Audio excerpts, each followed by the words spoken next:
ఈరోజు మూసీలో నివసిస్తున్న ప్రజలు చూస్తే నేను 7 సంవత్సరాలు వాటర్ బోర్డులో పనిచేశాను, 1 సంవత్సరం జీసీఎంసీ కమిషన్ పనిచేశాను, 3 సంవత్సరాలు రంగారెడ్డిలో పనిచేశాను. నేను ఎప్పుడు మూసీలో వరదలు వచ్చినా కానీ ఫస్ట్ మనం తీసేది పోలీసులతో మాట్లాడుకుంటాం, 3 కమిషన్తో మాట్లాడుకుంటాం, వాళ్ళందరినీ బయటకు తరలిస్తాం. అదొక డ్రిల్లు. కనీసం 12 గంటల ముందు వాళ్ళు మూవ్ చేసిన తర్వాత నీళ్ళు వదులుతున్నాం. మీరు ఎప్పుడున్నా కానీ, నేను కలెక్టర్గా ఉన్నప్పుడు ఒకసారి జరిగింది.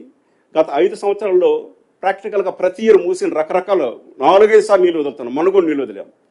ఆ నీళ్ళు వచ్చినప్పుడు అంతా బాధపడేది 20 బెడ్లో ఉండే ప్రజలు. యాక్చువల్గా వాళ్ళ కోసం చేస్తున్నటువంటి ప్రాజెక్టు మూసి. అట్లాగే అక్కడ ఉన్నటువంటి ఉపాధి అవకాశాలు. ఒకప్పుడు పాయింట్ న్యూఫ్ అనేటువంటి బ్యూటిఫుల్ బ్రిడ్జ్, మీరు కావాలంటే ప్యారిస్కి వెళ్ళి పాయింట్ న్యూఫ్ మీరు గూగుల్లో చూస్తే బ్యూటిఫుల్ బ్రిడ్జ్, అటువంటి బ్రిడ్జ్ని పోల్చినటువంటి బ్రిడ్జ్ ఈరోజు పురాణాపూల్ బ్రిడ్జ్ పరిస్థితి ఎట్లా ఉందంటే చాలా దారుణంగా ఉంది. ఆల్మోస్ట్ ఒక 17-18 బ్రిడ్జ్లు వాటి మీద కట్టి ప్రజలకి, అక్కడ ఉన్న లోకల్ పీపుల్ కానీ వాళ్ళని తీసుకొచ్చి వాళ్ళని డెవలప్ చేయాలనే ఉద్దేశం ప్రభుత్వంకు ఉంది. ఇవన్నీ పెట్టుకుంటూ ఒక రివర్ని బ్యాక్ తీసుకురావడం, ఏ రివర్ అయినా కానీ. ఇటీవలే ముఖ్యమంత్రి గారు మీరు చెప్పాను, థేమ్స్ నదికి పోయాం. 50 కిలోమీటర్ల స్ట్రెచ్ అన్నమాట.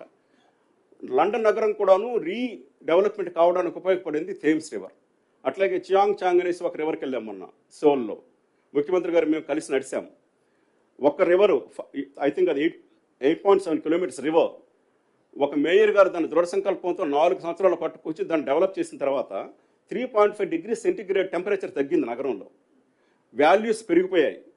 అది ఫైనాన్షియల్ డౌన్ టౌన్ డిస్ట్రిక్ట్. అది అక్కడ దాదాపు 2 లక్షల కుటుంబాలని ఒక ఏరియాకి తరలించి 60,000 దుకాణాల సముదాయాన్ని ఒకే దగ్గర పెట్టి వాళ్ళు డెవలప్ చేస్తున్నారు.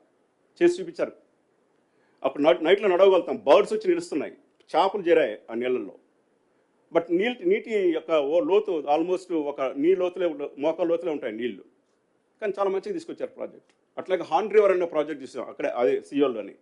ఇవన్నీ చూసిన తర్వాత ఇటువంటి మన దగ్గర చేయాలని ఒక సంకల్పంతో ప్రపంచంలో పలుమూల చుట్టి, ఇప్పుడు ఇంకొకటి చెప్పారు మాకు, తప్పనిసరిగా మీరు నగరంలో మూసి ఇవ్వబడినటువంటి ఎమ్మెల్యేలని, మేయర్ని, మీ ఇన్ఛార్జ్ మినిస్టర్లను తీసుకువెళ్ళి ఒక ప్రాజెక్ట్, ఆ ప్రాజెక్ట్ చూపించండి సియోల్ అని చెప్పేసి అక్టోబర్లో వెళ్తున్నాం. ఎందుకు వెళ్తున్నామంటే ఆ నగరం యొక్క అభివృద్ధి కాదు, నగరంలో జరుగుతున్నటువంటి పరివాహక ప్రాంతాల నదుల అభివృద్ధి కాదు, అసలు రీసెటిల్మెంట్ ఎలా చేశారో కూడా ఒకసారి చూసిరండి మీరు అనేసి.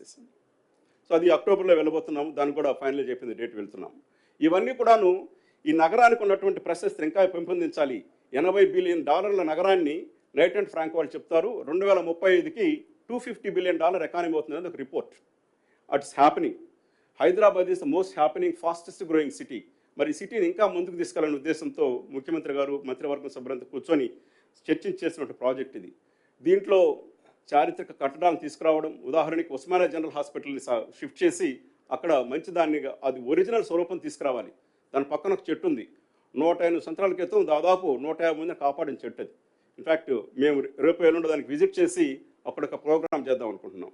అట్లాగే ఎదురుగా హైకోర్టు ఉంది. ఇవన్నీ కూడాను ఇప్పుడు మనం ఏదైతే థేమ్స్కి వెళ్ళి చూసొస్తున్నాము, బకింగ్హామ్ ప్యాలెస్లో, థేమ్స్ నది పక్కన ఇటువంటి ప్యాలెస్లు ఇవన్నీ కూడాను, అవన్నీ చూసి నిజాం గారు కట్టించినటువంటి అవన్నీ కూడాను పూర్వ వైభవాన్ని తీసుకురావాలి. గోల్కొండ కోటని టూరిస్ట్ స్పాట్గా చేయాలి, తరామతి భారత్ ఇంకా మంచిగా తీసుకురావాలి, సిటీ కాలేజ్ ఇంకా మంచిగా చేయించాలనే ఉద్దేశంతో చేస్తున్న ప్రాజెక్టులు ఇవన్నీ కూడాను. అదే కాకుండా ఎకలాజికల్ రివర్ని మంచిగా చేయించాలి.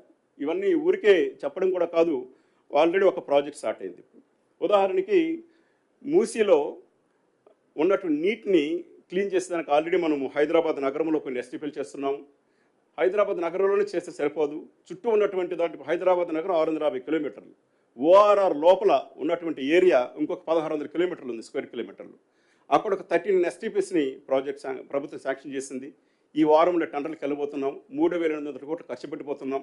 హైదరాబాద్ నగరంలో వచ్చేటువంటి మురికినంతా కూడా క్లీన్ చేసేదానికి 3,800 కోట్లతో 970 మిలియన్ లీటర్లు ప్రాజెక్ట్ ఒకటి స్టార్ట్ చేస్తున్నాం, 3,800 కోట్లు.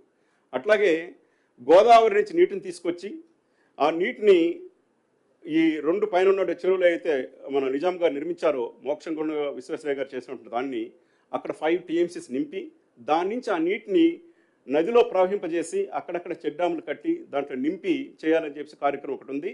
అది కూడా ప్రాజెక్ట్ శాంక్షన్ అయిపోయింది. ఈ వారం దాన్ని కూడా మనము టెండర్లు కాల్ చేయబోతున్నాం. అంటే దాదాపు 10,000 కోట్ల రూపాయలు ప్రభుత్వం కృతనిశ్చయం ఆల్రెడీ పెట్టేసిన డబ్బులు చేయబోతున్నాం.